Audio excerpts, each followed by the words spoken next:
তো আজকে 27 তারিখ ফেব্রুয়ারি মাসের। আজকে একটা আমাদের মানে ভাবনার বাইরে, মানে আমার জন্মের পর হয়তো এমন একটা ভূমিকম্প হলো, মানে আমি ফিল করলাম পৃথিবীতে যে এরমও ভূমিকম্প হয়।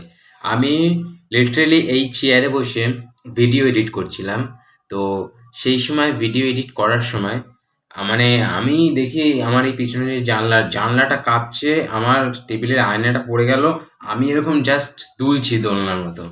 তো এরকম ভূমিকম্প আমার জন্মের পর হয়তো প্রথম দেখলাম। অনেকেই জন্মের পর প্রথম দেখেছে, মানে এর আগে শুনেছি ভূমিকম্প হয়, ভূমিকম্প হয়, ভূমিকম্প হয়, কিন্তু যে ভূমিকম্পের যে ফিল, সেই ফিল মনে হয় মানে জীবনে প্রথম ফিল করলাম এমন ভূমিকম্প।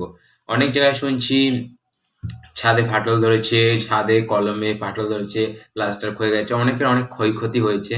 অ্যাকচুয়ালি পৃথিবীর অনিয়মে কাজ করলে তো পৃথিবী তার খেলা দেখাবেই। তো যাই হোক, যতটা নিউজ থেকে জানতে পারলাম যে এই ভূমিকম্পটা হয়েছে আমাদের বাংলাদেশের সাতক্ষীরা আশেপাশে কোনো একটা জেলায়। তো সেই ভূমিকম্পর প্রভাবটা টোটাল ভারতবর্ষ ঢুকে টোটাল পশ্চিমবঙ্গ, কলকাতা এবং দক্ষিণ চব্বিশ পরগনা এবং উত্তর চব্বিশ পরগনা, এই কয়েকটা জেলায় বিশাল পরিমাণে প্রভাব পড়েছে। আমি বলছি, তো আমি বলে বোঝাতে পারবো না যে আমি ভিডিও এডিট করছিলাম। আমি এখান থেকে ছুটে মানে আমি আছি 3 তলার উপরে এখন। আমি ছুটে গেছি নিচে, নিচে গিয়ে মাঠে চলে গেছি। রাস্তায় যাওয়ার আর টাইম পাইনি। তো মাঠে গিয়ে দেখছি ওখানেও লোকজন ভর্তি হয়ে গেছে, সবাই ভয় পেয়ে গেছে। আরও বিশেষ করে যাদের বড়সড় বাড়ি বা একটু বিল্ডিং টাইপের, মানে বেশি উঁচুতে থাকলে ভূমিকম্পটা বেশি ফিল করা যায়।